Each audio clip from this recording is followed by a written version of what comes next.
தேங்காய் சம்டைம்ஸ் இந்த மாதிரி கெட்டு போயிடுச்சுன்னா என்ன பண்ணுறது? இதை நம்ம தூக்கி தான் போடுவோம்.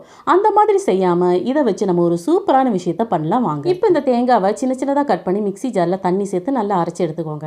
அரைச்சி எடுத்ததுக்கப்புறம் ஒரு கண்ணாடி பாட்டிலோ இல்லை ஏதாவது ஒரு பிளாஸ்டிக் பாத்திரமோ எதாக இருந்தாலும் சரி, அதில் ஒரு துணியை வச்சு இந்த நம்ம அரைச்சி எடுத்ததை நல்லா வடிகட்டிக்கோங்க. மறுபடியும் இதில் தண்ணி சேர்த்து அரைச்சி எடுத்து நம்ம வடிகட்டி அந்த தண்ணியை எடுத்துக்கலாம். இதே போல் நிறைய டைம் செஞ்சு இந்த மாதிரி தண்ணி எடுத்து வச்சுக்கோங்க. இதை ஒரு 4-5 மணி நேரம் அப்படியே விட்டிங்கன்னா அடியில் தண்ணி நிற்கும், மேலே க்ரீம் ஆட்டம் இந்த மாதிரி நிற்கும். இதை மெதுவாக அந்த க்ரீமை மட்டும் எடுத்து ஒரு பேனுக்கு மாற்றிடலாம். ஸ்டவ்வை மீடியம் ஃப்ளேம்லேயே வச்சுக்கோங்க. இதை நல்லா தண்ணியெல்லாம் வற்றி இந்த மாதிரி எண்ணெய் நல்லா பிரிஞ்சு வரும்.